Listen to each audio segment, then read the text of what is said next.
أعوذ بالله من الشيطان الرجيم بسم الله الرحمن الرحيم الحمد لله القائل في محكم تنزيله وأحل الله البيع وحرم الربا والصلاة والسلام على أشرف الخلق سيدنا وحبيبنا محمد وعلى آله وأصحابه أجمعين mbokk yi ñu seetaan seen rajo télévision Mourchid asalaamaaleykum wa rahmatullahi taala wa barakatuh ñu ngi leen di nuyu di leen ziar di leen baalu àq di leen dalal encore une fois seen rajo télévision Mourchid waaye surtout seen émission laaye biir comme ni ngeen ko xamee rek laaye biir nekk émission boo xam ne dafay jàngat al fiqhul islami ci ñaari tànkam moo xam yu dellu ci wàllu ibada ci jaamu yàlla yi wala yi nga xam ne dafay dellu suñu wàllu muamalaat te moom mooy jëflante yi yàlla dogal na jamono bu nekk nag ñu am benn bunt bu ñu jël ubbi ko dalal fi ay borom xam-xam jàngat ko réeréwu leen ne ci émission bi passé wax naa leen ne ñu ngi ci finance islamique ba sax ñu xawoon donc am benn thème boo xam ne dañ ko waajaloon xaw ko sax jiital tuuti mu delloon ci wàllu al waqf ñu dalaloon fi suñu ñaari donc mbokk di docteur Ahmed Aaj waaye tamit daloon fi tamit docteur Moustapha Wayal ñu leen di jaajëfal bu baax a baax tey tamit ki ñu fi dalal du gan ndax yàlla dogal na kër gi miin na ko lool bu baax a baax waaye émission bi surtout miin na ko muy docteur donc di Abdoul Karim Diaw docteur Abdoul Karim Diaw donc invité nañ ko si ba ñu doon def en 2015 ci wàllu finance islamique donc yàlla dogal mu jàngee fële ci Malaisie nekk docteur ci finance islamique waaye teewul tamit fii ci Sénégal mu nekk ci ay institutions éducatives yoo xam ne mu fay jàngale finance islamique waaye nekk fi tamit ci ay donc ci institution banque islamique yoo xam ne mu ngi fay def produit bi xam naa du ñàkk dina ci ñëw xam naa rek incha allah ñu dalal ko fi ngir mën a waxtaan ci wàllu finance islamique mooy lan yan ñooy ay principe am waaye tamit produit yi nga xam ne ñoo nekk ci biir ñu war ko mën a jàngat ak surtout perspective fi mu toll ñu def ci diagnostic ci Sénégal mais ak yan perspective moom la ñuy xaar pour banque islamique fii ci au niveau Sénégal xam naa rek balaa ñu dugg ci biir tamit incha allah dañ koy bàyyi mu nuyu ak téléspectateurs yi bu noppee ñu soog a dugg ci biir docteur ñu ngi lay nuyu di la bàyyi nga nuyu ak téléspectateurs yi.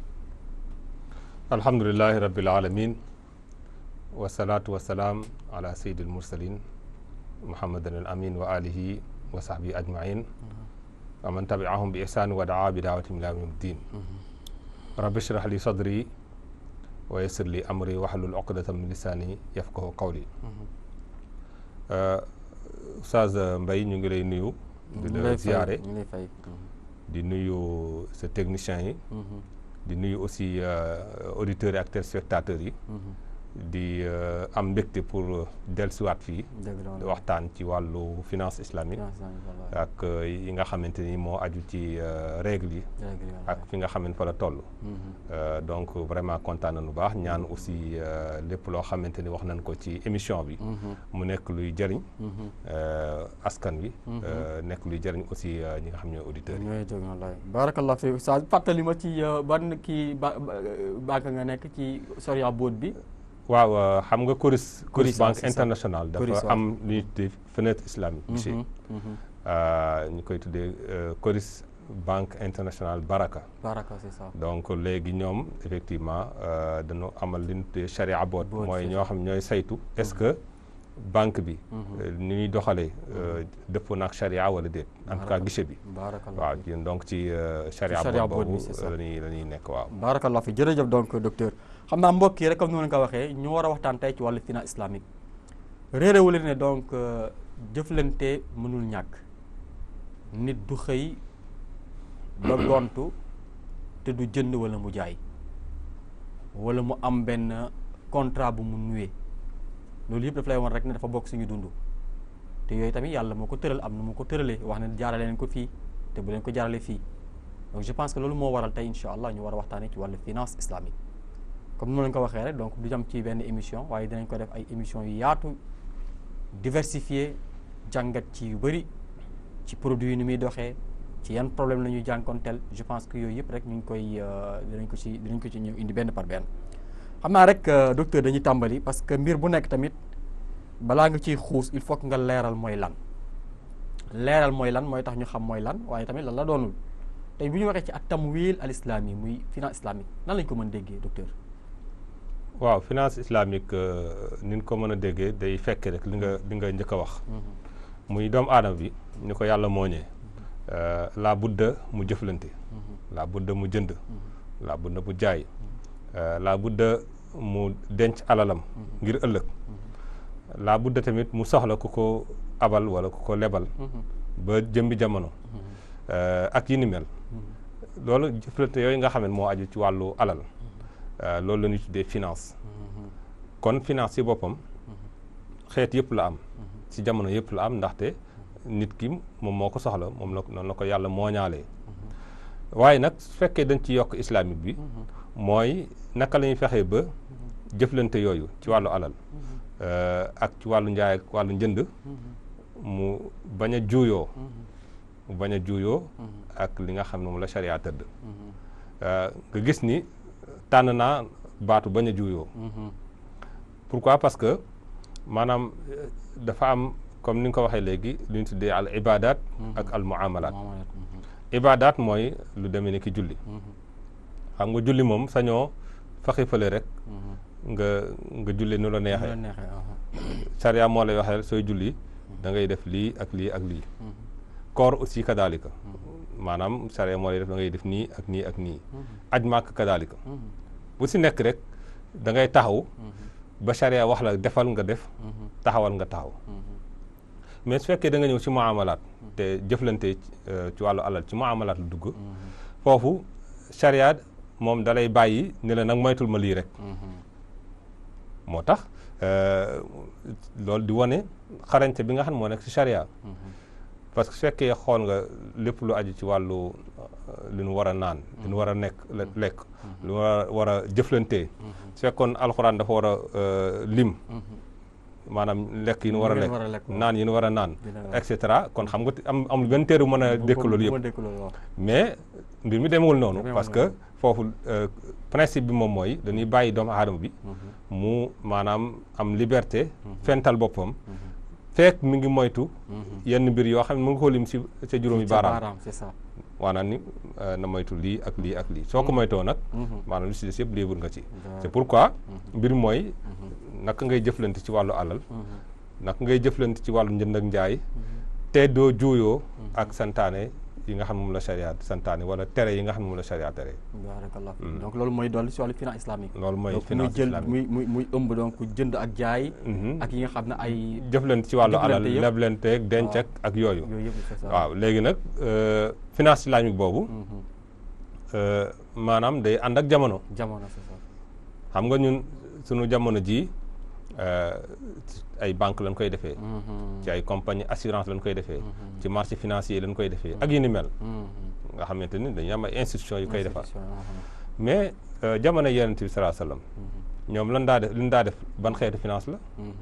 finance islamique la mais est-ce que banque amoon na ci déedéet. est-ce que assurance amoon na ci anam bi non non. donc day évoluer selon maanaam jamono ak tëralinam. donc léegi bu ñu ñëwee nag comme te xam nañ lan mooy finance islamique léegi nag objectif yi ak solo bi mu am. bu ñu ko mënoon boolee ñoom ñaar. donc xam ban solo la am waaye tamit yenn objectif am moom finance islamique en tant que tel. waaw si jamono ji wala jamono ñu ko jiitu. xam nga demoon nañ ba dëkku jullit ñu not leen. indi fi ay xeetu banque yoo xamante ni ak xeetu institution yoo xamante ni nekk fi woon. te ni ñuy doxee dafay juuyoo ak ni charia bëgg. banque yi ñu xam léegi. ak assurance yu ñu xam léegi. lu fi bees la ci dëkku jullit ñëpp. y compris suñu dëkk. alors comme dafa juuyoo ni nga xamante ni noonu la charia bëgg. te ñun mënuñoo ñàkk jëflante ci wàllu banque. parce que yow su fekkee da nga nekk fonctionnaire. nga am looy gagné. état bi dafa la naan il faut nga ubbi compte. c'est ça. yeneen institutions yi aussi kadaalika. donc yenn saa yi nga yore alal joo xamante ni mënoo koo denc sa kër. yenn saa yi nga yore daamar joo xamante ni. loi bi moo la naan il faut nga wutal ko assurance. assurance c'est ça. kon dem nañ ci jamono. ba àgg foo xamante ni. la budda ñu jëflante. c'est ça. ci wàllu institution jëflante ci wàllu service financier comme ni ñu koy waxee. léegi nag charia wala jullit bi lu muy def rek il faut que maanaam mu dëppoo ak charia mu bañ a jooyoo ak charia alors comme lii nii la mel te ñun soxla nañu li nga xamante ni mooy services financiers yi loolu moo tax ay jullit ay xalaatkat ni kon la yenn salaasam doon def principe yi nga xam te laa sukkandiku pour wàllu jëflanteeg yooyu nan ko indi dugal ko ci banque ba nga xamante ni banque yi ñuy taxawal maanaam li ñu soxla yëpp ci wàllu jëflante ci wàllu service financier dina ko am waaye nag du juyoo ak charia kon finance islamique moderne bi jubluwaayam mooy naka la ñuy fexee ba maanaam doxal jëflante ci anam boo xamante ni du juyoo ak charia léegi nag suñu waxee du juyoo ak charia dafay yaatu ndaxte xam nga yàlla subhanahu wa taala li tax mu yónni yonent yi li tax mu wàcc charia yi soo koy topp ba ca pandaw ga ginnaaw wéetal ko bien entendu mooy li yaquuma naas bil qist laqad arsalna rusulana bil bayinat wa anzalna maahumul kitaab wal mizaana li yaquuma naas bil qist donc qist boobu équité boobu justice boobu maanaam jubluwaay la waaye wala jubluwaay bu mag la ci charia kon charia li mu bëgg mooy suñuy jëflante mu am maanute kenn bañ cee gaañu yow banque bi doo ci gaañu ki nga xam mooy client bi du gaañu yow compagnie d'assurance bi doo si gaañu ki nga xamante ni mooy sa client tamit du si gaañu yow fonds d'investissement bi kadaalika et cetera donc këst boobu maanaam maanute boobu maanaam moom la charia di viser à travers li nga xam mooy jëflante yi beneen bi mooy éthique maanaam fexe ba maandute mais ñu boole si ay jukko yu rafet ni ngay jëflantee alors kon soo ko seetantalee même ku dul jullit mën naa dugg ci finance mën na see jariñu mën naa am compte ci benn banque islamique mën naa liggéey ci benn banque islamique et cetera donc su fekkee xool nga loolu da ngay gis ni finance islamique mi ngi dellu ci charia waaye soo ko seetantalee pour ñëpp la ndax yërmande ma arsalnaaka illaa rahmatan lil alamin barakallahu fiik donc docteur li nga wax parce que yaakaar naa mën nañ ko dégg te mooy ñu gis na rek donc jubluwaayam moom finance islamique mooy fexe ba xist am te mooy équité waaye tamit leneen am te mooy rek dellu ci wàllu maanute te mooy ñu tuddee ko rek donc ci wàllu xiyam yi jikko yi éthique bi mën a ñëw muy éthique je pense que yooyu bu ñu ko xoolee dafa am solo bu ñu ko ci dégg sax day mel la ñu dégg ne am na beneen finance boo xam ne moom souvent yooyu du ko bàyyi xel parce que le fekk ñu ne finance bi par wax islamique je pense que am na lu ñu ci war mën dégg tout à fait te moom mooy am na lu ko coloré tout à fait léegi bu ñu ñëw mën naa exactement ci wàllu importance bi bien que wax nañu donc objectif yi mais importance tey finance islamique tey bu ñu ko doon doxal mu jaar ni mu war a jaar nan la ñuy yëgee importance am moom finance islamique non xam nga jullit moom su fekkee yàlla am na santaane bu mu wàcce rek mu doxal santaane boobu wàcc na da koy war moo tax yàlla su fekkee dafa ni laa taqrabu riba yaa ayyuha laa taakulu riba ad'aafan mudaafa wa ahalla allahu al-bay'a wa harrama riba loolu dafay leer ni maanaam jullit bi amatul sañ-sañ jëflante ak riba kon maanaam mu am système boo xamante na ko permettre mu moytu loolu dafay mujj nekk maanaam lu important pour moom lu am yitte pour moom kon fexe ba bañ a juuyoo ak charia si ni ngay jëflante ni ngay dundee comme ni nga xamante ni doo juuyoo ak moom ci sa wàllu ibaadaat yi loolu lu am solo la pour jullit bi parce que du am sens jullit bi nekk jullit ci lépp loo xamante ne ibaadaat la lépp loo xamante ni maanaam mooy relation am ak borom bi subhanahu wa taala da koy tuddee relation verticale yi mais lépp loo xamante ni relation la ak yeneen mbindeef yi yeneen doomu aadama yi mu juuyoo ci ak charia kon dafay am benn personnalité boo xam dafay hybride dafay am personnalité boo xam dafay contradictoire alors pour que mu am harmonie nga xamante ni jullit bi na mu toppee yàlla ci digganteem ak moom noonu lay toppee yàlla si na muy jëflanteeg yeneen mbokk jullitam yi yeneen mbokk doomu aadamaam yi donc il faut que mu dëppoog charia foofu moo tax kon satisfaire ses besoins, ces exigences chariatiques loolu importance benn ci importance de finance islamique mu am leen na maintenant importance socio-économique importance socio-économique parce que xam nga finance dafa dem toll ci dundu doomu aadama foo xamante ni maanaam soo ko amatul rek daanaka dund gi day jafe wala tu'tu sufahaa amwaalakum allatii ja'ala Allaahu lakum qiyaaman yàlla moo wax ci boppam nii maanaam gis nga amwaalakum boobu alal ji su fekkee nekkatu fi àdduna bi du mën a dox allatii ja'ala Allaahu lakum qiyaaman kon comme alal amee na noonu solo saytu bi day am solo moo tax li aaya bi wax mooy su fekkee nit ki dafa dese xëy na mu doon alal wala leneen te xam na ni su fekkee bàyyi nañ ko moom dina pasaree alal ji yàlla ni bu leen nangu ñooñu gérer alal ji nen leen ko gérer kon ñu gis ni charia dafa bokk ci ay objectif am xifdul maal c'est ça maanaam wattu alal ba kenn du ko pasaree ba kenn ku nekk la nga am yeyoo ko maanaam ñu delloo la ko alors loolu kon mu nekk benn importance mooy importance économique bi d'autant plus que tey ni nga xamee ni àdduna bi di doxee alal dafa am centralité dafa am influence bu mag boo xamante ni da koy am ci dund gi de manière générale kon loolu ñaar yi mën nañ ko ci jàpp baarakallah fi am na solo bu baax a baax te mooy bu ci njëkk wax nga ko wax mooy fexe ba li nga xam ne moom la yàlla sant nga fexe ba respecté ko mooy dellu ci comme yeneen jaamu yàlla yi rek julli yax yooyu yëpp parce que yàlla ko sant mais beneen bi mooy sur le plan socio-économique te mooy jëflante yi ci biir nit ñi maanute am jàppalante am et je pense que sax même bu ñu xoolee ci yenn produits yi al waqf wala nga ñëw ci wàllu al xard al hasan je pense que yooyu yëpp ci wàllu jàppalante lay doon ak yeneen ñoo xam ne investissement léegi dañuy ñëw maintenant ci wàllu tey produits yi parce que ku wax donc balaa ñëw sax ci produits yi je veux dire principe yi usus yi parce que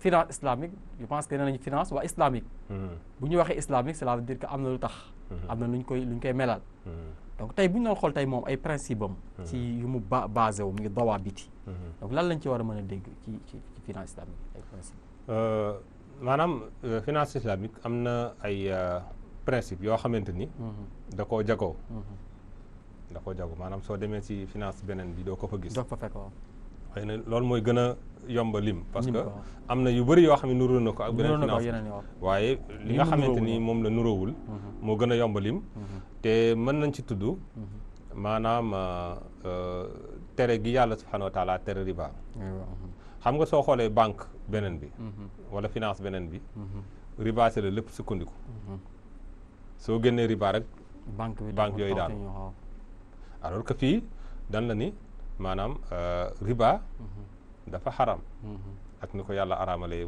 ci anam bu taratar kon bañ moytu riba maanaam dafa bokk ci maanaam li nga xamante ni principe la léegi nag islam wala charia wax ni riba dafa xaram tekkiwul ni yow soo amee alal ji mënut a jur mais l'islam da ko organiser ba nga xamante ni jur gi nga xam ne moom la sa alal di jur day ànd ak maanute loolu benn la ñaareel bi ñu bañ a jaawale riba ak coût profit ak intérêt non coût bi ak coût si misaal léegi yow yaa ngi jàmm gën wala yaa ngi Castor nga soxla jël taxi léegi pour ñëw fii dégg nga woo ma ni ma Abdou Karim yónnee ma je dis n'importe quoi 10 000 francs ma yónnee la ko ci moyen d'envoi yi mu am charge yu 1000 francs ci misaal kon yow ñaata nga jot 10 000 francs soo ñëwee ni ma Abdou Karim sa 10 000 francs yaa ngi nii man naa leen non man 11 000 francs laa frais 11 000 francs laa frais kon yow 11 000 nga ma war a jox alors yow mën nga ni man comme 10 000 francs laa jox pour mu bañ a dugg ci riba. 10 000 francs laa la war a jox. alors que loolu njuumte la parce que 1000 francs yi si tegu. loolu nekkul rémunération nekkul fay goo xamante ni da nga ma koy fay. mais dafa nekk ay charges yoo xamante ni. pour nga jot ci alal ji il fallait dépenses yooyu nga def ko. c'est ça. il fallait coût boobu nga supporter ko. kon su fekkee nit ki daf lay lebal. lépp loo xamante ni dépense la. lépp loo xamante ni coût la pour nga jot ci bor bi. pour nga jot ci alal ji. yow mi nga xamante ni yow yaay lépp yaa ko war a supporter. waaw loolu nag dafa wuuteeg koo xamante ni moom. daf la lebal. ba pare di wut njariñ. boo xam da koy am ci bor bi. loolu mooy riba. maanaam bépp leble boo xamante ni. njariñ juddoo na ci. te nu sarta ko. maanaam ci tàmbali bi nga ni dinaa la lebal de waaye. su ma la lebalee di nga ma ci tegal nangam wala di nga ma defal nangam. parce que même soo nee di nga ma defal nangam. ndax bor bi. loolu tamit defal bi mu lay defal nangam googu day dugg ci biir riba. donc loolu. nekk lu jar a bàyyi xel. maintenant su fekkee maanaam riba boobu moytu nga ko. mu am leneen loo xamante ni aussi sharia da koo dàq. mooy nga moytu. lu ñu tuddee xarar. xarar mooy xeetu jëflante boo xamante ni. yow daal contrat bi am na loo ci làq. wala loo xamante ni waa ji xamu ko. ñu jël ci misaal bi ñu ci tàmm wax mooy. assurance. assurance ñu ni maanaam yow kat ci misaal da ngay il faut nga assurer sa oto. léegi nga dem ci compagnie bi. nga mu ne la il faut nga fay 60 000. charia dafay bëgg yow su fekkee da ngay jënd nga xam exactement lan ngay jënd. c'est ça. mu soo demee ci assurance yow lan ngay jënd. c'est ça. lan la assurance bi di jaay exactement. yenn saa ñu ni non protection non. le fait que nga jënd assurance loolu signifie doo am accident wala doo am ndog bu la dal. ñu ni non sûreté wala non ba léegi loolu leerul. parce que assurance dana naan soo ma joxee 60 000 francs. maintenant su fekkee. nangam ak nangam am na. kon ma def nangam ak nangam. xam nga moom bi mu doon jël alal ji waxu la su fekkee nangam ak nangam nga jox ma alal non. da nga ko jox alal. mu nekk ce qu'on appelle un événement certain. mais moom balaa moo fay wala balaa moo taxawee waru goram il faut que nangam ak nangam ak nangam donc ñu gis ni kon foofu contrat la boo xamante ni amul équilibre c'est ça. am na ñoo xamante ni ñoo ëpp avantage keneen ki c'est ça. loolu yenn saay sax mu nekk au désavantage. yenn saay assurance moo ciy loru parce que su fekkee yow 60 000 nga joxe woon am accident assurance bi war a fay 1 million wala lu ko ëpp. xam nga moom kaaba moo ci mais loolu c'est des cas rares. waaw yu rare lay doon. alors loolu nag tekkiwul ni l'islam dafa rejeter principe bu assurance. l'islam rejeté wul principe bu assurance. mais ni nga xam ne nu koy doxalee mu nekk benn contrat d'échange. la l'islam rejeté. l'islam ni mu jàpp mooy dafa war a nekk benn contrat mutualiste. alors loolu moom lañ tëggee. li ñu tuddee takaaful muy assurance islamique bi nga xamante ni buntu bu yaatu la. ci wàllu finance islamique kon l'islam dafa tere xarar. tere maysir muy lépp loo xam dafa jëm ci contrat bu nuroo carte. tere aussi tout ce qui est produit haram. c'est-à-dire am na yenn secteurs yoo xamante ni comme l'islam da koo dàq l'islam du may banque bi. mu koy financer. yëpp secteur boo xamante ni la muy def dafa xaram maanaam. benn usine boo xam ne day fabriquer ñoll waaw sàngara waaw kooku islam du nangu vraiment mu koy finance ngay ñëw di ko financer n'est-ce pas parce que dañu jàpp ni ñoll dafay yàq xelu doomu aadama donc lépp loo xam ne nurul na loolu tamit l'islam da koy rejeter beneen bi moom mooy ñëw mottali maintenant dañu waxoon ci wàllu riba muy su fekkee yow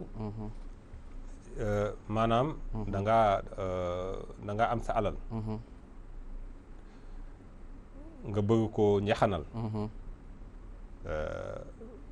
soit da ngay nangoo jël risque wala nangoo jël risque su fekkee nangoo jël risque da nga ne yow daal ala kulli xaal yow bëggoo ca sa alal ji 15 manqué ci ñu ne kon comme nangoo jël risque munoo prétendre am lu ciy tegu parce que ni yàlla mooñee dund économique bi yenn saay nga yaxanal yenn saay nga liggéey am bénéfice yenn saay aussi dëkk bi du neex nga liggéey doo am bénéfice c'est ça. waaw fekkee yow liggéeyoo am koo xam ne mooy liggéey ci alal ji mu am bénéfice ngeen bokk mais su fekkee am na perte yow nga ne ala kulli xaal yow doo gàddu perte bi mu ni kon loolu du mën a nekk et par conséquent kon su fekkee yow da nga ko jox alal ji soit nga jox ko sur la base de al qard kon lebal naa la alal ji saa yu ma ko soxlee nga jox ma ko waaye dara du ci tegu moom nag moom su gañee su amee bénéfice moom la mbiram la su amee perte moom aussi mbiram la waaye yow sa alal rek nga soxla wa illaa nga ni man kat bëgg naa bénéfice ci alal ji dama bëgg mu yokk ñu ne kon il faut que nga nangu su pertement amee nga gàddangoo ko ak ki nga xamante moo doon liggéey mun ce qu'on appelle le principe de partage des bénéfices et des pertes ñu koy wax al ghunmu bil ghurmi al ghunmu bil ghurmi maanaam su fekkee yow da ngaa bëgg su bénéfice amee nga am ci sa wàll la budda nga nangu tamit su pertement amee nga nangu cee gàddu sa wàll kon loolu tamit beneen principe boo xamante ni dafay ràññatle finance islamique par rapport ak finance classique bi surtout ci wàllu compte d'investissement yi bu mujj bi mooy réalisme maanaam jëflante yi il faut que mu am ci lu mu sukkandiku nekkul ay jëfandiku yoo xamante ni ay jëflante yoo xamante ni dafa ci wàllu spéculation lay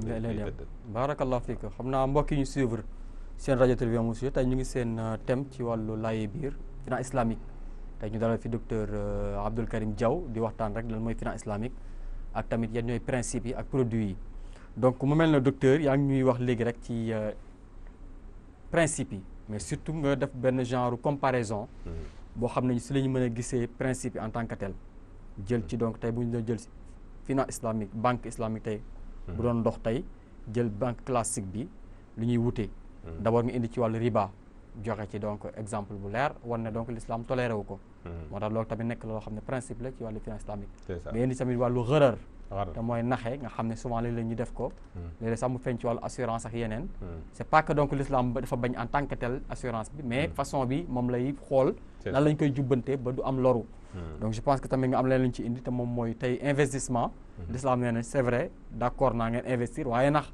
sur ban domaine donc bu nekkee ne domaine boo xam ne day préserver intégrité morale physique bu nit ki d'accord na donc je pense que indi nga ko indi tamit donc benn principe bu am solo te mooy al ghunmu bil ghurmi donc te mooy rek tamit il faut perte bu amee ñaari parti yëpp donc na nga ko supporter mais parti bi mënu wax ne du ma ko supporter man damay am profit kese mais du ma am kii boobaa naxante am na donc yooyu donc mën nañu wax ne ay principe la lenn la ci ay principe yoo xam ne mën nañu ko nangu c'est ça donc je pense que yooyu mën nañ waaw yooyu vraiment bëri na mais yooyu daal tënk na lu bëri barakallah fi lu am na solo baax a baax léegi donc dañuy ñëw maintenant ci wàllu produit yi parce que ku wax finance islamique am na ay produits produits yi nag donc tey da nga dem ci benn banque ñu ne la suñu ay produits lañu mais bu ñëwee tey ci wàllu banque islamique produits yi yan produits yi ngeen ci mën wax yoo xam ne dinañ ko mën jàpp donc loolu nag dafa yaatu dina yaatu na mais dañuy xaw a tënk rek parce que produits yooyu xam naa ñuy fàttali mbokk yi ne insha allah ci émission yi di ñëw benn par benn dañ koy jël ci produits yi yaatal ko mu nekk émission produits yi benn par benn insha allah mais rek donc moom ñu koy tënkal rek comme donc jàngalekat la tamit ñu mën a xam ne yi ñooy produits yi ci de manière ramassée rek c'est ça parce que xam nga wax nañu ni suñu waxee finance système financier mën nga ci gis banques yi mën nga ci gis assurance yi mën nga ci gis marché financier yi mën nga ci gis même finance sociale bi lu demee ni que waqfu zakat yi ñoo ñëpp dañuy dugg ci dégg nga dañuy dugg ci produit yi su nekk dafa am ay produits boppam soo ñëwee ci banque da ngay am maanaam produit de collecte xam nga banque classique bi ni muy liggéeyee dafa simple mooy dafay leb à part li xaalis bi nga xam ne moom la actionnaire yi joxe moom dafay leb à travers dépôt yi nga xam ne moom la nit ñi def. supposons mu leb xaalis bi dikkee ko 4% wala 3%. xaalis bi nga xam ne moom la leb mu leble ko. à 10%, 15%, et cetera. Bon, 15% sax xëy na bëri na. mu leble ko xëy na à 10%, 12%, 13%. alors donc différence bi nga xam ne moo nekk ci 12% yi mu leblee ak 3% yi mu lebee muy 9% yooyu. foofu lay supporter charge am yi. ba pare fay ñi nga xam ne ñooy ay actionnaires. finance islamique bi moom comme mënta leb wala muy leble sukkandiku ci intérêt. la muy def mooy pour mu am ay ressources à part li nga xam ne moom la actionnaire yi maanaam joxe. mooy leb à taux zéro. comme ni ñu ko waxee léegi rek su fekkee dafa am waay joo xam ne moom dafa bëgg. ku ko dencal alalam. c'est ça. bëggul vraiment alal di manqué. kon ñu ni ko yow lebal ñu ko. ñun ñu liggéey si. saa yu ko soxlawee nga ñëw jël ko. wa illaa waa ji nangu ni moom su bénéfice amee mu bokk ci. su pertement amee ñu bokk ci. ñu ubbil ko ñu dinañ am kenn ku bëgg nekk ci ligne bi allo. allo. allo salaamaaleykum. waaleykum salaam wa rahmatullah. maa ngi ci en face de la télé là. waaw oui. Laye Bir. Laye Bir, oui, on vous écoute. Oui, je suis une ancienne voisine de Atou Diagne. Atou Diagne. Atou Diagne. Oui. waaw bu nekkoon Hizbu Tarqiya. waa Hizbu Tarqiya. voilà yàlla na ko yàlla yërëm. ñoo dëkkoon. fii Mermoz. Mermoz dëgg soxla woon kër. bi mu làqoo ba léegi nag je n'arrive pas. à avoir un de ses parents. C'est ça. On a habité ensemble ici des années, nos maisons étaient côte à côte. Oui, c'est ça. Je serais allé à Touba si je pouvais. Oui. Mais je tiens absolument à parler à son frère quand l'émission sera terminée. C'est ça. Vous me rendriez un immense service en m'aidant à parler à son frère. Oh, c'est ça. Ouais, j'ai été un peu partout pour essayer de joindre la famille. Donc, allô, madame? Oui. Donc, vous êtes actuellement en train donc, de suivre la télévision Mourchid TV. Oui, je suis en train de suivre la télévision. Aujourd'hui, nous avons donc invité Dr Abdou Karim Diaw. Oui. Dr Abdou Karim Diaw. Oui. Je suis en face de la télé, j'écoute. C'est ça. Dr Abdou Karim Diaw, c'est un expert donc, en finance islamique. Oui. Oui, donc on est en train donc d'aborder donc le thème sur la finance islamique. Je ne sais pas pourquoi donc vous avez parlé du frère de Atou. Parce que depuis qu'il est décédé, je n'arrive pas à joindre un seul membre de sa famille. Ah, c'est ça. Donc vous croyez que donc notre invité c'est son frère? Oui, il lui ressemble beaucoup. Ah, c'est ça. Il lui ressemble, mais c'est pas son frère. C'est ça. Merci beaucoup. Merci beaucoup. Peut-être donc elle passe à lui. De vraiment que Dieu ait pitié de son âme. Amin. Donc mais ñu xam ne tey donc ñu fi dal docteur Abdou Karim Diaw xam naa nuroo dafay am nax. waaw nuroo dafay am mu jàpp donc frère am nga. yal na yàlla yeesal yërmande ci kawam. yàlla xaare ko aljanna. te yàlla mottali tamit donc rek yéene bi mu amoon ci moom. fu mu ko féete woon tamit mu yàlla féete ko fa. waaw docteur donc yaa ngi doon rek. wax ci wàllu maa ngi doon wax ci wàllu compte d'investissement yi nga xamante ni. nit ki su fekkee ubbi na compte bi. day jox mel ni day jox mandat banque pour mu liggéey ci. ñu séddoo. bénéfice yi.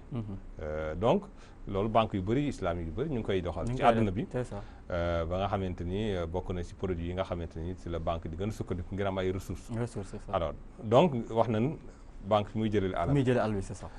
léegi nag mu am yeneen produit yoo xam ne da koy proposé.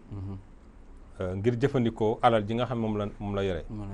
alors comme yàlla moo tereel ci bopp mooy tereel li nga xam ne mooy riba. leble teg ci dara.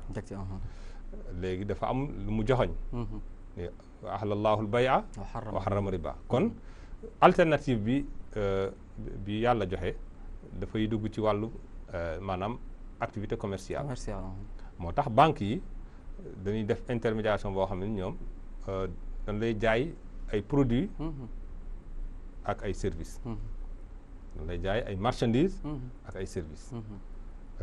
soo soxlawee ñoom mën nañ la jaay teg seen bénéfice te loolu moom jaay yëpp ànd wa illa ñu def li ñuy tuddee location leasing maanaam ñu jël benn machine jënd ko ñoom ñoo koy moom ba léegi waaye ñoo koy amortir tamit mais yow ngay fay loyer yi mën naa am ay avantages fiscaux yoo xam ne dana ci nekk wa illa maanaam ngeen bokk liggéeyandoo c'est-à-dire yow entreprise bi nga am projet boo xam ne bi ñu defee étude de faisabilité gis nañ que ni projet bu rentable la bu fiable la amoo ressources yi nga xam ne moom nga soxla pour amal ko léegi banque bi mën na participer ci financement projet boobu c'est la base de ce qu'on appelle imma mudaraba nga xamante ni si projet bi doon coûter disons 150 millions 150 millions yëpp banque bi moo koy joxe yow en tant que entreprise yow yaa koy gérer n'est-ce pas bien entendu dafay am transparence et cetera ak contrôle yëpp su fekkee résultats yi ñëw na ngeen séddoo ko selon benn clé bi nga xamante ni ngeen si dëppoo répartition waaw wa illa mu nekk musharaka benn société lay nekk wala genre association boo xamante ni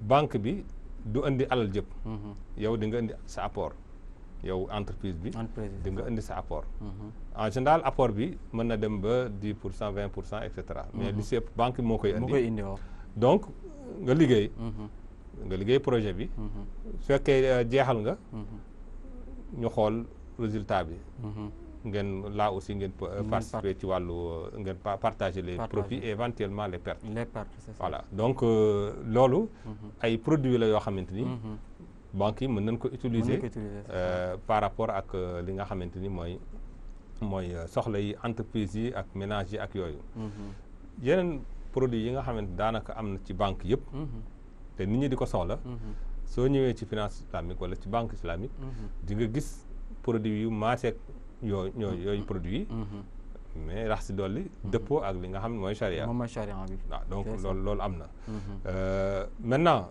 si wàllu assurance aussi kadalika donc soo demee ci assurance ñoom nan la proposer assurance yoo xamante ni assurance générale lay nekk soit nga bëgg a assurer sa oto ñu ni kon yow benn mutuelle da ngay bokk ci genre mutuelle boo xamante ni maanaam da ngay fay ki nga xamante mooy compagnie bi ay frais de gestion mën na nekk 20% sa contribution ñi nga xam ñoo ci bokk yëpp kon ku nekk ñu jël ci 20% li ci des les 80% compagnie bi dañ ko géreel ci le dédommagement yi di génn si aussi ci la ñuy investir parce que comme alal lu bëri la bu toog noonu suñ ko bàyyi noonu rek daanaka day wàññeeku alors que mën nañ ko jëfandikoo dugal ko ci économie bi def ay investissement yoo xamante ni dina jur waaye nag investissement yooyu il faut que mu bañ a am riba il faut que mu dëppoo ak charia bi c'est ça voilà donc mu nekk ay produits assurance comment on l'appelle générale wala mu nekk même assurance ce qu'on appelle assurance vie ici assurance famille nga xam ne nit ki su fekkee dafa bëgg a waajal ëllëgam mu am chaque weer loo xam ne da koy teg de côté pour su yàlla dafay ndogal ci moom mu gaañu boo xam ne dafay décider li laago wala mu gaañu boo xam ne da koo bett mu am ñeewante ci njabootam loolu aussi am na takaaful wala assurance islamique boo xamante ni produit boo xamante ni dina ko prendre en charge ba nga xamante ni besoin boobu dinañ ko satisfaire c'est ça kadaalika su fekkee aussi ñëw nga ci marché financier yi am na ay produits d'investissement yoo xamante ni comme ni mu amee ci marché classique yi donc noonu la amee ci marché islamique bi mais nag na muy doxee ak modalités yi dafay wuute bon léegi nag am na yeneen yoo xamante ni comme ay waqfa comme ay zakat yoo xam ne yooyu yëpp dañu am seen particularité benn bu nekk particularité waaw yooyu yëpp ay produits yoo xamante ni mën nañ ko proposer c'est ça donc ñu gis ne comme produits yi dafa wuute am na ci yoo xam ne peut-être ci wàllu investissement la am na ci yoo xam ne peut-être ci ay contrat la donc contrat jënd ak jaay am ci yoo xam ne peut-être tamit nga expliqué donc wàllu lepp lay doon alxard comme yi demee noonu ak yeneen yoo xam ne peut-être ci dimbalante la takaaful yi demee noonu donc dañuy gis ne benn bu nekk am na produit mais ci benn domaine bu précis boo xam ne ci jëflante ak nit yi la c'est ça mais yëpp nag dafa mel ne dafa am lu ko couronné lu koy couronné mooy am na donc la main wala donc la vision de l'islam. L'islam mu ngi koy xool. mu ngi koy xoolee mooy charia boot bi donc je pense que. donc loolu moom mooy contrôler ñu xam exactement fan lañ ko war a teg ak fu ñu ko warul teg donc yooyu tamit. boo si waroon mën a ñëw tamit exactement par rapport. waaw charia boot bi parce que wax produit bi c'est bien beau. mais est-ce que produit bi tamit. yow miy ñëw fa parce que nit ki bu demee ba ne donc dama dugg ci tey wàllu finance islamique. peut-être mi ngi sàmmonte ak pas-pasam. waaw mi ngi sàmmonte ak règle d'éthique. mais est-ce que tamit dina fa fekk donc les caniveaux yi nga xam ne dina ko jàppale par rapport à ça. waaw charia board bi dafay jàppale. direction générale pour que. maanaam la mu wax. la mu wax ci biti ni moom banque islamique la. mu jàppale ko ci. pour mu nekk islamique.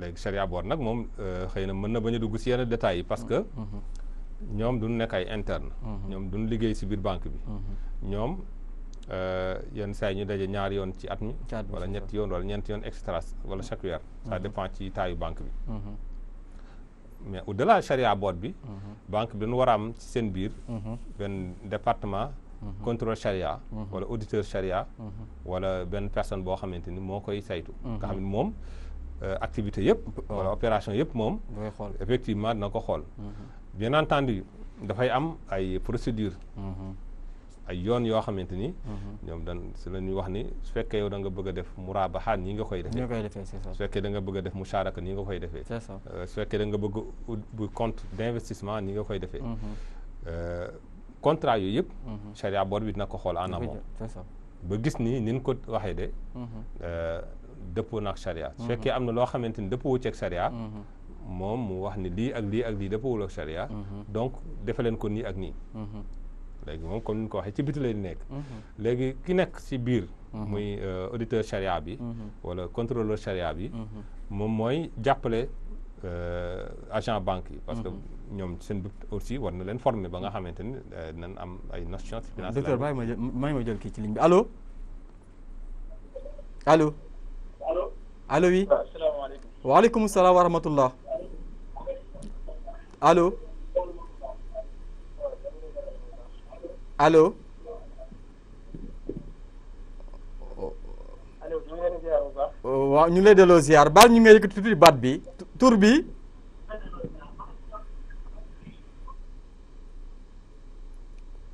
tur bi waaw dafa mel ne egsi wu dafa am problème ak ligne bi waaw docteur waaw yaa nga expliqué donc ci wàllu banque waaw donc produit yëpp mu xool ko waaw ñoom ñoo koy kii saytu ñoo koy saytu nga xamante ni nan xoo fexe daal ba vraiment woote woo ba nga xam ne mu lay woote woo banque islamique nan nuru loolu nan ko jëfee alors au delà auditeur charia bi nga xam ne ngi ci biir banque bi dafa liggéey banque bi di ko recruter ak charia board bi nga xamante ni genre mën na nuru ci yenn saay li ñu tuddee commissaire au compte waaw am na banque centrale tamit banque parce que banque centrale comme ni nga xam ne noonu lay saytoo yeneen banques yi c'est ça pour que yenn waaw produit yi dañ ko waxee mu jaar yoon am ay normes yoo xam dañ ko war a respecté et cetera noonu aussi lay saytoo banque islamique yi ci anam yooyu mais aussi banque centrale daf ko war a saytu ci wàllu conformité à la charia parce que xam nga bokk na ci mission banque centrale maanaam mu fexe ba protéger les consommateurs les clients des banques ba kenn du leen nax mooy bokk na ci maanaam ni yow banque islamique nga charia ngay doxal waaye doxaloo ci dara kon loolu effectivement ndax am na ci te loolu banque centrale su fekkee dem na ba la kii tëral ay yoon da ciy taxaw ba nga xamante ni loolu du ci am te si jamono ji réglementation bi nga xam ne moom lañ tëral ci suñu zone bi muy BCEAO bi te moo ko tëral effectivement veillé na à ce prévoir na en tout cas que képp koo xamante ni yow tudd nga sa bopp banque islamique il faut nga doxal finance islamique barakallah loolu am na solo donc docteur mën nañu doyloo ci produit yooyu nga xam ne moom nga ñu fi tuddal incha allah du ñàkk dinañ ci yeneen émission mbokk yi dinañ fi dalal ay borom xam-xam ñoo xam ne ay spécialiste lañ ci finance islamique produit yooyu benn par benn tamit ñu koy jël di ko jàngat pour nit ñi gën a jàpp xam produits yooyu tamit nan lañ koy dundee mais également tey fi nekk ci ay comment dirais-je institution yoo xam ne ñu ngi koy appliquer tamit nan la fay doxee ak i demee noonu. c'est ça. Je pense que ce sera l'occasion ñu mën a donc sax gën a ñu ngi lancer sax appel par rapport ak donc tey ñi nga xam ne ñëpp c'est des banques muy banque islamique nga xam ne tey donc ci wàllu finance islamique lay liggéey. c'est ça. mbaal ma jël ci allo. salaamaaleykum. allo.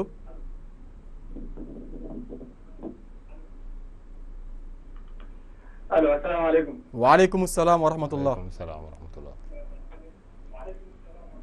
ñu ngi leen di nuyu bu baax di leen ziar. ñu ngi lay fay tur bi. maa ngi tudd Alaaji Gueye Vélingara. Alaaji Gueye Vélingara bismillah Alaaji Gueye. waaw macha allah ñu ngi defal émission bi am na solo lool. jërëjëf Gueye. dëgg yàlla yal na yàlla mottali lépp rek. amiin incha allah amiin amiin. wax dëgg yàlla mu nekk thème yu am solo. jërëjëf. nga xamante ni tool thème la boo xam ne képp ku julli war nga ko siifur. et puis war nga ko xam. wax dëgg yàlla xam naa dañ ci am quelques questions rek. waaw bismillah. première question bi mooy ay yi nga xamante ne wàcc na ci alxuraan. di wax ci wàllu riba. waaw. suñu mënoon a xam daal mooy sababu nusul bi. waaw. ndax li tax ñu laaj loolu. dañuy jàpp ne jamono boobu noonu. di maanaam ñi daan leble di teg intérêt. maanaam yoruñu woon système banque bi. xam nga banque dafa am ay fonctionnaire. waaw. nga xamante si ñi ngay lebal. ñi ngi intérêt bi ngay teg si ngeen di fay. waaw. ñu jàpp man dafa jàpp ne kon jamono boobu ña fa nekk dañu am xaalis rek. kenn ñëw nga lebal ko ne ko temps nga may fay. te yow moom lim lay fay yaa koy lekkaat doo ci fay kenn. moo tax may laaj sababu nusul bi. léegi bu delloo si wàllu produit yi. comme ni nga ko waxee ci banque islamique. nga xamante ni nit moo ñëw ne la damaa yor xaalis bi may denc nga ne ko lebal ma ko. te intérêt bi si nekk. comme ni ko mbokk mi indee. kooku nag bu ko defee mën na ko def centre commercial dina ay produits yu mel noonu. may laaj ndax banque boobu noonu islam moom bu defaree ay produits ba pare. nit ñëw ne ko damaa bëgg nga lebal ma xaalis. ndax bu ko lebalee xaalis bu ñëwee di ko fay danaa ko intérêt bi mooy da ngay jënd ci produit yi wala produit moom obligatoire pour mu jënd ci. yan produit maanaam banque bi nga xam ne dafay woote l'islam. waaw. kooku bu fekkee ne dafay teg intérêt. waaw mais l'islam gën na lool. waaw bañ na ko. léegi nag moom nit ñëw moom mu yor xaalis. waaw. comme jënd si benn produit di ko jaay. waaw. mais nit ñëw na ko man de dama ñëw si banque bi l'islam ne ko man damaa soxla nga lebal ma xaalis. waaw. te moom kii leble moom mënul teg intérêt. waaw. mu ne ko dinaa lebal temps. waaw. mais boo ñëw fay. waaw. produit bi ma defal nii. banque bi moo ko wax loolu. waaw banque bi mooy wax loolu. produit comme tay murabaha wala donc musharaka wala yu demee noonu moom ngay wax ci wàllu produit yi wala nga ci nam. yu demee noonu. comme exemple. waaw. te bu fekkee dama bëgg def banque. waaw. te bëgguma teg intérêt. waaw. nit ñoo lebal ma xaalis. ma war koo leble. madame Diaw ba dina fa diwtor yu mel noonu. léegi nit ñëw na ma damaa bëgg nga lebal ma xaalis. ma ne ko dinaa lebal nag. waaye ndegam banque bi amul intérêt. mais boo may fay obligatoire nga jënd sama diwtiir gi. waaw. waaw est-ce que comprendre nga. waaw comprendre naa. waaw kay loolu laa bëgg a laaj wax dëgg yàlla am na. jërëjëf El Hadj jërëjëf yàlla barkal yàlla barkal.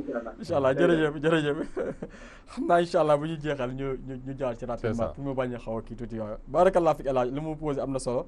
parce que benn bi ñëw na ci wàllu riba te sax ñu ngi koy promettre ne dinañ ci ñëw ci émission. c'est ça beneen bi tamit ci wàllu xard al xasan ñëw na ci yooyu yëpp tamit ay kii la yuy ñëw léegi donc docteur dañu bëggoon parce que lu ñu des ci minute bëriwul lool tey bu ñu doon def état tey day lié ci wàllu finance islamique fii ñu toll nii bien que yaa ngi amoon fu nga tolloon bu nekkee mën nga fa ñëw tamit mais bu ñu tolloon tey doon def état des lieux tey ci wàllu finance islamique tey fii Sénégal yan donc ñoo nekk état des lieux bi ak tamit yan perspective moo war a ouvrir.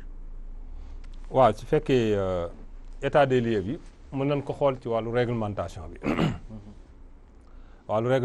bi xam nga ñun suñu dëkk yi suñuy tëral ay loi duñ ci sóoraale charia ba jamono yu weesu mais léegi si wàllu banque ak wàllu assurance ñun suñuy réglementation du waa dëkk bi rek ñooy toog def ko mais dañu am foo xam fa la ñu bokk. foo lañu bokk c'est ça. soo jëlee wàllu banque ñun dañu bokk fu ñuy tuddee UEMOA. mu nekk juróom-ñetti dëkk. ñu am benn banque centrale muy BCEAO. léegi BCEAO dafa am jéego bu am solo bu mu def. nga xamante ni dafa gis ni nit ñi ak dëkk yi fi ñu toll soxla nañu finance islamique. te comme banque islamique yi na ñuy fonctionner wuute na ak banque convention yi fonctionner.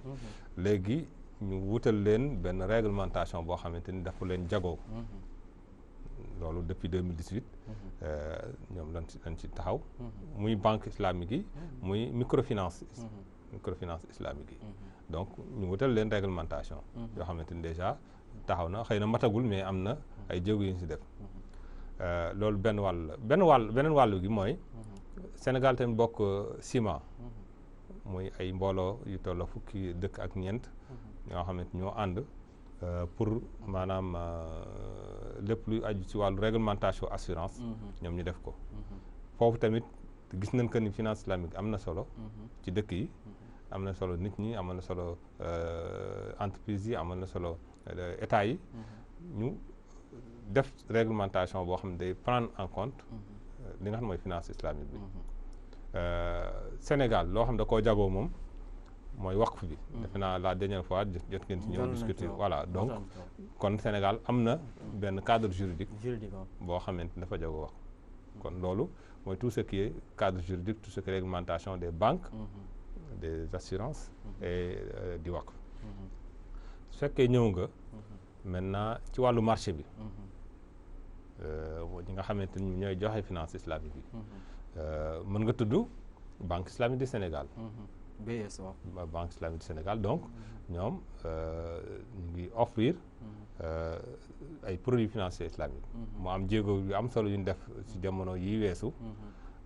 muy taxawal charia board. sunu oustaz docteur Lam. moo jiite charia board bi. docteur Aaj bi nga invité woon. la dernière fois mi ngi ci charia board bi. docteur Adama Dieye aussi mi ngi ci biir charia board ak yeneen borom xam yoo xam ñu ngi ci. ñooñu kon ñu ngi saytu en tout cas seen devoir mooy saytu. produits yi ak opération yi nga xamante moom la banque bi di def. à côté Coris Bank. moom tam ñëw na récemment. moom banque bi su foofu nekkul banque islamique mais am na guichet. finance islamique. benn département boo xam ne moom finance islamique lay def. depuis 2018. donc mu nekk beneen mbir bu yokk ci li nga xamante ni moo fi amoon. assurance xëy na c'est encore timide. am na benn expérience rek boo xamante ni seen takkaaful la tudd. te doyen Bathily di ko saytu. moom nekkul assurance générale mais assurance xëy na vie wala famille. la gën a jëm. mu nekk expérience boo xam ne xëy na après dinañ seet nag fan lay mujjee. yaakaar aussi mu gën a yaatu. su fekkee ñëw nga ci microfinance. déjà waa PAMECAS ay pionniers leen ci. parce que depuis 2010. 2011. ñoom taxawal nu guichet finance islamique en tout cas commencé na offrir ay produits financiers islamiques. ba jamonoy tey jii. donc noonu loolu nekk jéego yu am solo yoo xam ne ñoom def nañ ko. am état du Sénégal. ak banque islamique de développement lëkkaloo pour taxawal benn programme bu yaatu. bu ñuy tuddee Promise. Promise programme de promotion de développement de la microfinance au Sénégal.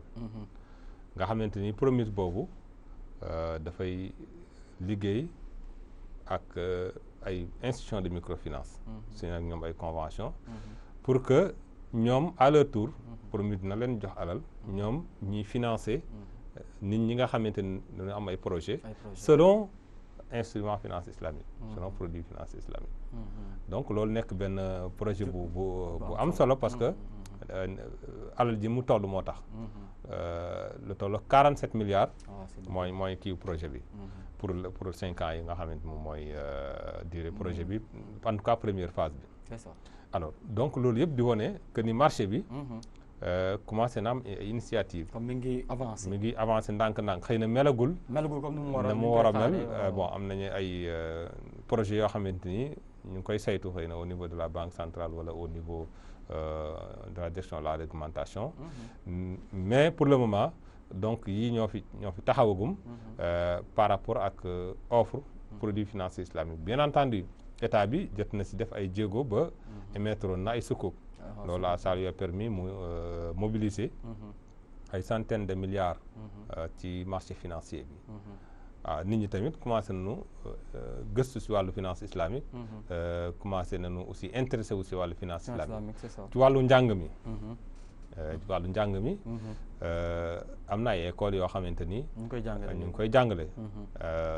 je pense que IFAS ñu ngi koy jàngale. bon man maa ngi CESAC maa ngi responsable des programmes de finance islamique là-bas. Depuis 2017. commencé nañ tax en tout cas ñu ngi offrir MBA finance islamique. MBA en finance islamique. Donc ñu ngi suñu 4e promotion. ñu ngi offrir aussi ay certificats. en finance islamique koo xamante ni xëy na at bi dafa bëri ci moom pour ñu wutal ko programme boo xam ne en une semaine. nañ ko initier si ay thématiques yoo xam ne dafa wuute. ci wàllu finance islamique. donc loolu yëpp nekk ay initiative c'est ça ci wàllu finance islamique. ci jamono ji au Sénégal. donc loolu voilà mooy li nga xamante ni mën naa ko wax en attendant. par rapport ak sa question. barakallah fik donc comme bu ñu ko xoolee si wàllu état des lieux gis nañ ne mi ngi am avancement. c'est ça wax nga ci wàllu réglementation bien que am na ñuy xaar. voilà mais wax nga également ci wàllu donc bu ñu jëlee ci les institutions yi nga xam ne ñu ngi ciy yëngu. ba tudd fi ay banques islamiques. tudd fi sax donc ay institutions microfinance. ci mi PAMECAS. c'est ça tudd fi également donc CORIS ak yeneen yoo xam ne am nañ donc benn département. mais tamit tudd ay écoles. yoo xam ne ñu ngi jàngale am ñu ciy génn ci am diplôme donc loolu yëpp bu ñu ko xoolee dañu gis ne comme mi ngi am développement par rapport à ça bien que des na. parce que quand on parle de 95% pays musulmans comme jàpp nañ ne war nañ ko gën a mën dox mais y a des blocages peut-être ak tamit ak ay peut-être je veux dire ay problèmes. xam naa du ñàkk incha allah beneen yoon ci émission ñu mën a ñëw ci problème yi. c'est ça ak comment léegi mais comme bu ñu xoolee si wàllu perspective comme mën nañu gis ne donc avancement mi ngi am. aussi bien si formation yi que également si donc comment dirais-je cadre boo xam ne nit mën na ci dem. def jëflante ak produit yoo xam ne ci wàllu finance islamique la. tout à fait barakallah fi léegi doo xam naa balaa ñuy jeexal rek. mbokki bi dugg sànq. nit kenn du ko xeebal soxlaam. je pense que am na fu mu wax ci wàllu alxard. koo xam ne donc day leb waaye dafa yoon ne leb bi tamit. dinaa la lebal waaye ndax sama produit bi fa nga jënd ci. mu mel ne am na charte mu ciy teg. donc loolu tamit donc ban gis nga ci am. mu wax tamit ci wàllu riba. bien que riba tamit incha allah dinañ ko wutal thème. waaye teewul moom wax na ci tout sababu nuzul. léeg-léeg xam naa nit ki boo ko ne waajaleel ci wàllu riba. mën na teewlu parfois sababu nuzul comme parfois mën na ko bañ a teewlu. tey boo amee tey yow donc ay éléments de réponse yoo xam ne bëgg nga ko indi par rapport ak ces deux préoccupations yoo xam ne moom la am. donc yan nga ciy indi ñu soog a tàggatoo incha allah. waaw riba ñëw na ñeenti yoon en tout cas ñeenti bërëb ci alxuraan. ci alxuraan c'est ça. suuratu Ruum. foofu yàlla terewu fa vraiment riba. dafa wax rek que ni soo leen jëlee riba du yokk seen alal mais soo leen saraxee mooy yokk seen alal. donc foofu amul tere boo xamante ni. leer na ci alors leer na ci. riba yàlla wax na ko ci suuratul Nisaa. mais foofu bi mu doon lim. njaaxum yi nga xam ne moom la yahud yi doon def. ak li mu riba ak awal naas bil baatil. foofu limaal riba. mais foofu aussi. waxul woon directement de manière explicite jullit ñi bàyyi leen riba fi nga xamante ni daal fa la tere bu njëkk am ci wàllu riba mooy laa taakulu riba adaafan mudaafa suratul Ali Imran alors foofu nit mën na fa dugg ni wala xëy na su fekkee taux bi yëkkatiku na moo tax yàlla di wax parce que dafa ne adaafan mudaafa maintenant bi ay yi nga xam ne moo nekk suuratul Baqara ñëwee moom xàjjaluwul ak seen wa daru ma baqiya min riba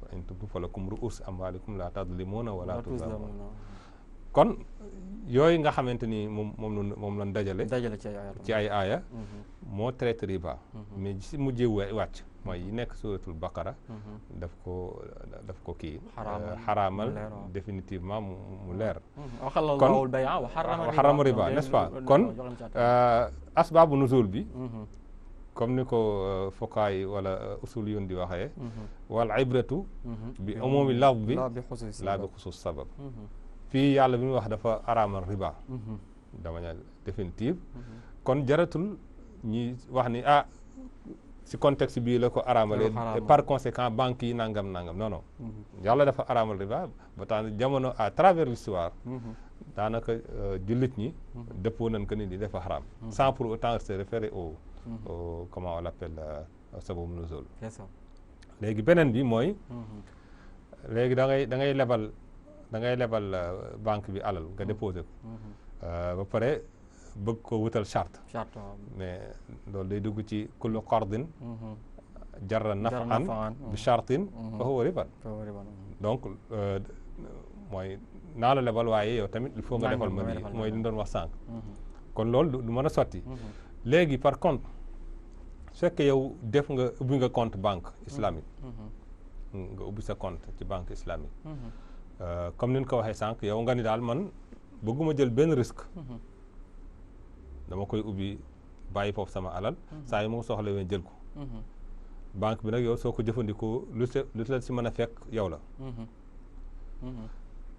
rien n'empêche yow su fekkee am nga projet nga bëgg a jënd diwlin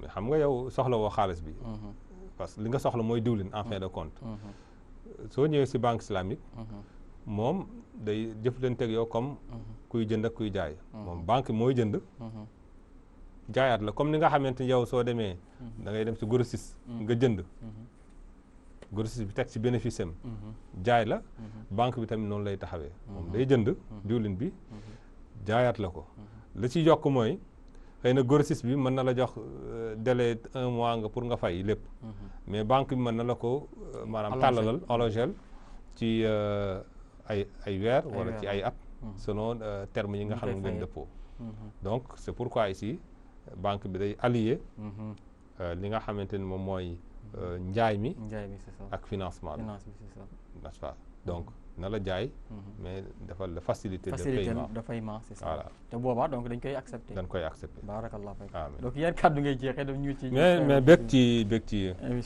émission bi ñaan lépp loo xamante ni jot na ko fi wax jërëjëf mu nekk loo xamante ni day jëriñ lépp loo xamante ni aussi njuumte la yàlla jégal na ko jërëjëf loolu yem na ko aqulu qawli hada wa astaghfirullah barakallah fi docteur Abdou Karim Diaw ñu ngi lay jaajëfal bu baax a baax ci sa disponibilité mais surtout sa modestie ça il faut le reconnaître donc mbokk ñu seddal leen ko donc jamono bu nekk rek buñ ko woowee mu ñëw wuy suñu avec modestie mais surtout avec disponibilité c'est ça donc te bokk na yàlla dogal na ci ñi nga xam ne kenn du tudd tey finance islamique te doo ko tudd tey boo cliquer tey turam ci bind docteur Abdou Karim Diaw ci internet bi mu jox la finance islamique donc loolu ma lay wan ne c'est quelqu'un koo xam ne def na ay markam jàng Malaisie donc ñu ngi koy jaajëfal bu baax a baax naa duñ fi yem incha allah dañ am yeneen occasion yoo xam dina fi ñëw sax ñu jël yeneen produit waxtaanee ci waaye mbokk ñëw si tamit ñu ngi leen di jaajëfal mu mel ne rek di leen wax ne incha allah fas yéene nañu dugg ci finance islamique ci produit yi étudier ko donc tamit ngeen si donc